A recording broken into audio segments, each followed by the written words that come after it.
13장. 여로보암이 제단 곁에 서서 막 분향하려고 하는데 바로 그때 하나님의 사람이 주님의 말씀을 전하려고 유다로부터 베델로 왔다. 그리고 그는 그 제단 쪽으로 보고서 주님께 받은 말씀을 외쳤다. 제단아, 제단아, 나 주가 말한다. 다윗의 가문에서 한 아들이 태어났다. 그 이름은 요시야다. 그가 너희 위에 분향하는 산당의 제사장들을 너희 위에서 죽여서 제물로 바칠 것이며 또 그가 너희 위에서 그 제사장들의 뼈를 태울 것이다. 바로 그때 그는 한 가지 징표를 제시하며 이렇게 말하였다. 이것은 나 주가 말한 징표이다. 이 제단이 갈라지고 그 위에 있는 재가 쏟아질 것이다. 여로보암 왕은 하나님의 사람이 베델에 있는 제단 쪽으로 대고 외치는 말을 듣고 제단 위로 손을 내밀면서 저자를 잡아라 하고 소리를 쳤다. 그러자 그 사람에게는 내어 뻗은 여로보암의 손이 마비되어서 다시 오므릴 수가 없었다. 그리고 이어서 하나님의 사람이 주님의 말씀으로 계시한 징표대로 그 제단은 갈라지고 그 제단으로부터 재가 쏟아져 내렸다. 그러자 왕은 하나님의 사람에게 제발 그대 주 하나님께 은총을 베풀어서 내 손을 회복시키도록 기도해 주시오 하고 청하였다.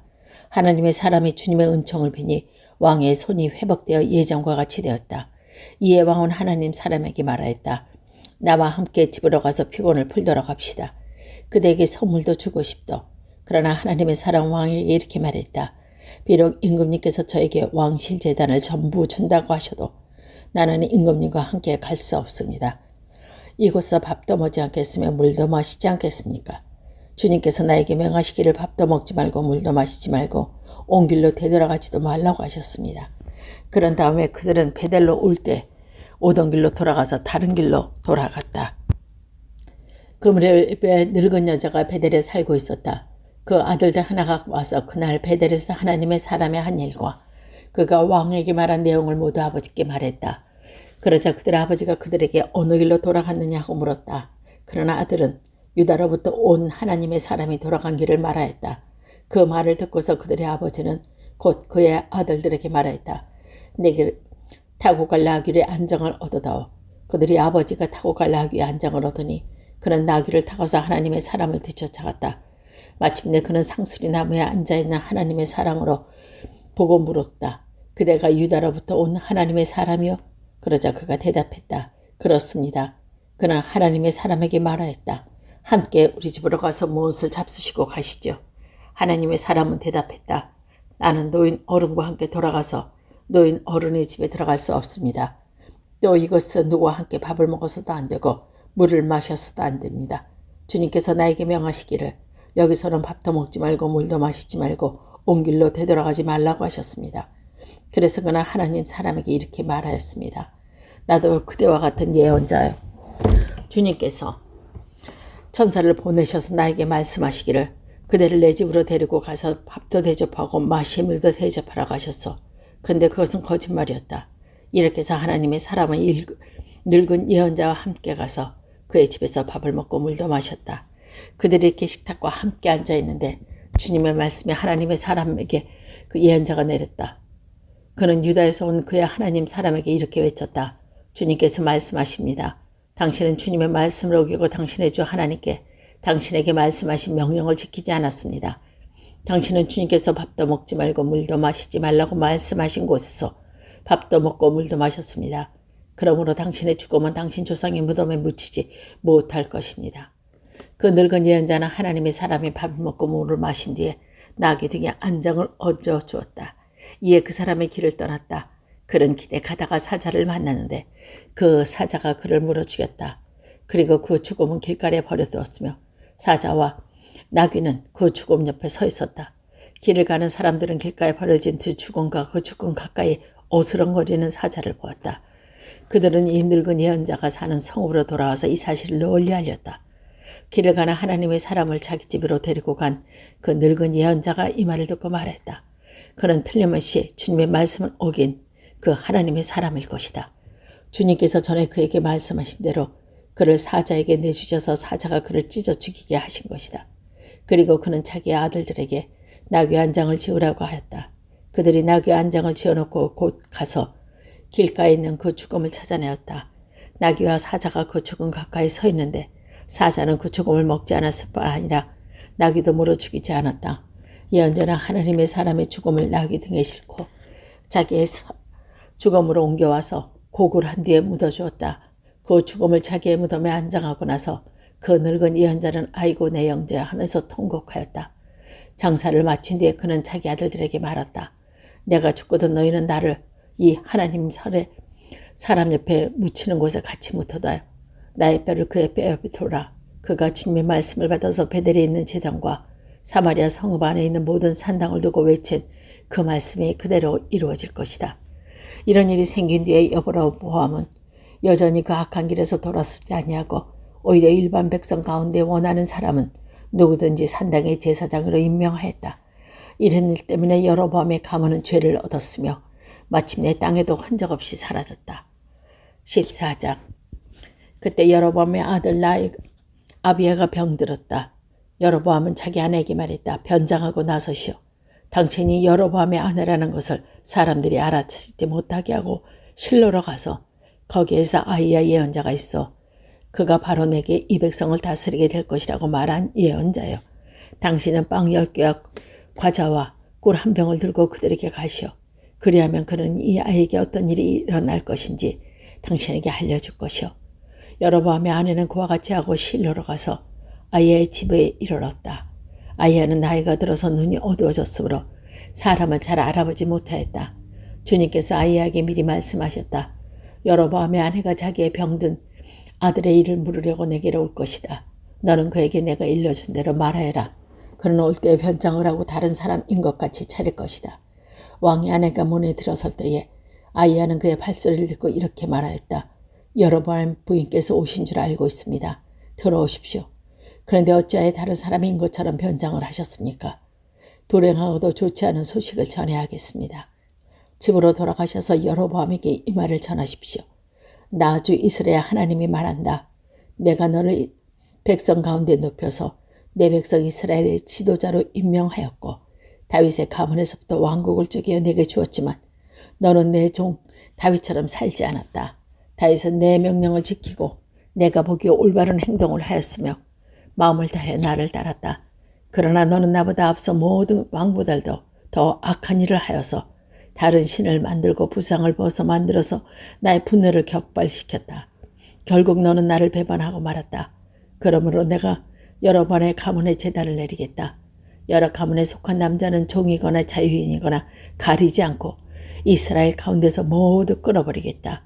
마치 사람이 쓰레기를 쓸어버리듯 여로보암 가문의 사람 하나로 남지 않게 다 쓸어버릴게. 여로보암에게 속한 사람에게 성읍 안에서 죽은 사람은 개들이 먹어치울 것이고 성읍 바깥 뜰에서 죽은 사람은 하늘의 새가 와서 쪼아먹을 것이다. 이것은 내 주가 하는 말이다. 이제 일어나서 집으로 돌아가십시오. 부인이 성읍 안에서 돌아설 때에 아이는 죽을 것입니다. 그런데 온 이스라엘은 그의 죽음을 애도하며 장사를 지낼 것입니다. 여로보암 가문에서는 그 아이만이 주 이스라엘의 하나님께서 보시기에 착하게 살았으므로 여러 번의 가문에 속한 사람 가운데 그 아이만 제대로 무덤을 묻힐 수 있을 것입니다. 주님께서는 이스라엘을 다스리고 다른 또 한 왕을 세울 텐데 그가 여로보암의 가문에 끊어버릴 것입니다. 이 일은 오늘 지금 이 순간에 일어날 것입니다. 주님께서 이스라엘을 쳐서 물가에 갈대가 흔들리게 하실 것이며 그들이 아르사 목상을 만들어 주님의 분노를 샀으므로 주님께서 주신 이 좋은 땅에서부터 이스라엘을 뿌리째 뽑아내어서 유프라데스 강 저쪽으로 흩으실 것입니다. 여로보암은 자기도 죄를 지었을 뿐만 아니라 이스라엘까지 죄를 짓게 하였으므로 주님께서는 여로보암의 죄 때문에 이스라엘을 버리실 것입니다. 여로보암의 아내는 이로써 그것을 떠나 디르사로 갔습니다. 그가 집안에 들어설 때 아이는 죽었다. 온 이스라엘은 그가 장사 지내고 그의 죽음을 슬퍼하며 애독하였다. 모든 것은 주님께서 그종 아히야 예언자를 시켜서 하신 말씀대로 되었다. 여로보암의 나머지 행적, 곧 그가 전쟁에 어떻게 하고 또 나라를 어떻게 다스렸는가 하는 것은 이스라엘 왕 역대 지략에 기록되어 있다. 여로보암은 22해 동안 다스린 뒤에 조상들과 함께 잠들었고 그의 아들 나답이 그의 뒤를 이어서 왕이 되었다. 또한 솔로몬의 아들 르호보암은 유다를 다스렸다. 여보암이 즉위할 때의 나이는 41살이었는데 그는 주님께서 자신의 이름을 두시려고 택하신 성읍 예루살렘에서 17회를 다스렸다. 그의 어머니는 나아마이며 암몬 여자이다. 유다도 주님께 보시기에 악한 일을 하였다. 그들이 지은 죄는 조상들이 저지른 죄보다 더 심하여서 주님의 진노를 격발하였다. 그들도 높은 언덕과 푸른 나무 아래마다 산당과 돌, 우상과 악스라 목상을 만들었다. 그 땅에는 신전 남창들도 있었고 이와 같이 이스라엘 자손은 주님께서 그들 앞에서 내쫓으신 사람들이 지킨 그 혐오스러운 관습을 그대로 본받았다. 로보암과 즉위한 지 5년째 되는 해에 이집트의 사사왕 예루살렘을 치러 올라가서 주님의 성전에 있는 보물과 왕궁의 보물을 다 털어갔다. 하나도 남기지 않고 다 가져갔다. 솔로몬이 만든 금방패도 가져갔다. 그리고 로보암 왕은 분방패 대신에 놋방패를 만들어서 대궐문을 지키는 경호 책임자들 손에 그것을 맡겼다. 왕이 주님의 성전에 들어갈 때마다 경호원들이 그 놋방패를 들고 들어가서 경호하다가 다시 경호실로 가져오곤 하였다. 로보암의 나머지 행적과 그가 한 모든 일은 유다와 역대지략에 기록되어 있다. 로보암과 여로보암이 살아있는 동안에 그들 사이에는 늘 전쟁이 있었다. 로보암이 죽으니 주상들과 함께 다윗성에다가 장사하였다. 그의 어머니 나아마는 암몬 여자이다. 그의 아들 아비야가 그의 뒤를 이어서 왕이 되었다.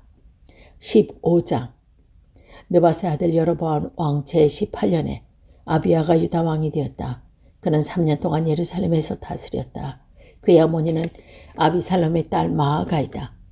아비야는 그의 아버지가 지은 죄로 모두 그대로 따라갔으며 그의 조상 다윗의 마음과 달라서 주 하나님 앞에서 온전하지 못했다. 그러나 주 하나님께서는 다윗을 생각하셔서 예루살렘에서 단 한 등불을 주시고 그의 뒤를 이을 아들을 세우셔서 예루살렘을 굳게 세워주셨다. 다윗은 주님께서 보시기에 올바르게 살았고 햇사람 우리아의 사건 말고는 그 생애 동안에 주님의 명령을 어긴 일이 없었다. 여로보암과 르호보암 사이에는 그들이 살아있는 동안 늘 전쟁이 있었고 아비야와 여로보암 사이에도 전쟁이 있었다. 아비야의 나머지 행적과 그의 한 모든 일이 유다 왕 역대지략에 모두 기록되어 있다. 아비야가 죽어서 그 조상들과 함께 잠드니 다윗석에 장사 지냈고 그의 아들 아사가 그의 뒤를 이어서 왕이 되었다. 이스라엘의 여로보암 왕 제20년에 아사가 유대 왕이 되어서 예루살렘을 40해 동안 다스렸다. 그의 할아버지 아비살롬의 딸 마아가이다. 아사는 그의 조상 다윗과 함께 주님께 보시기에 정직하게 행하였다. 그는 성전 남창들을 나라 밖으로 몰아내고 조상이 만든 그의 우상을 없애버렸다. 그리고 그는 자기 할머니 마아가가 아세아를 섬기는 혐오스러운 상을 만들었다고 해서 자기 할머니를 왕 대비 자리에서 물러나게 하였다. 아사는 할머니가 만든 혐오스러운 상을 토막내어 기드론 시내가에서 불살라 버렸다. 그렇게 해서 산당이 모두 제거된 것은 아니지만 주님을 사모하는 아사의 마음은 한결같았다. 그는 자기 아버지와 자기를 거룩하게 구별해서 바친 은과 금과 그릇들을 주님의 성전에 들어놓았다. 아사와 이스라엘 왕 바하사 사이에는 그들이 살아있는 동안에 늘 전쟁이 있었다. 이스라엘 왕 바하사가 유다를 치러 올라와서 라마를 건축하고 어느 누구도 유다 왕 아사에게 왕래하지 못하게 하였다. 그러자 아사는 주님의 성전 창고와 왕실 창고에 남아있는 모든 은과 금을 모아 그의 신하들의 손에 들려서 다마스쿠스에 있는 사마리아의 헤시온 왕의 아들인 다블리모 왕의 베나단에게 보내면서 말했다. 나의 아버지와 그대의 아버지가 서로 동맹을 맺은 것과 같이 나와 그대도 서로 동맹을 맺읍시다. 여기에 그대에게 은과 금은 선물로 보냅니다. 부디 가셔서 이스라엘 왕 바하사와 맺은 동맹을 파기하시오. 그를 여기에서 떠나게 하여 주십시오. 벤하다니아 아사 왕의 청을 받아들이고 이스라엘 성읍들을 치려고 자기의 군 사령원을 보내어서 이용과 단과 아벨 벳 아가가 긴네레 전 지역의 납달리 전 지역을 치게 하였다. 바사인의 이 소문을 듣고는 라마 전체를 모두고 드르사로 거처를 옮겼다. 그리고 아사 왕은 모든 사람에게 명령하여 한 사람도 빠지지 않고 모두 바하사가 라마를 건축할 때 쓰던 돌과 제목을 가져오게 하였다. 아사 왕은 이곳으로 베냐민과 게바와 미스바를 보수하였다. 아사의 나머지 행적과 그의 권세와 그의 한 일과 그의 건축한 모든 일이 유다 왕 역대지략에 다 기록되어 있다. 그는 늙음하게 이르러서 발에 병이 났다.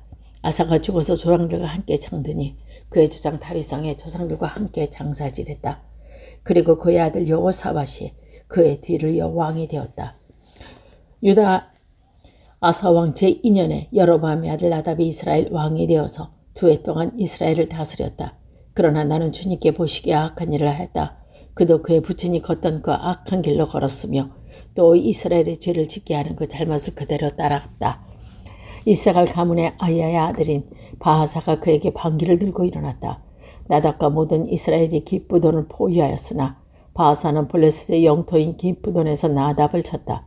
바하사는 나답을 죽이고 그를 대신하여 왕이 되었을 때는 유다의 아사왕 제3년이 되는 해였다.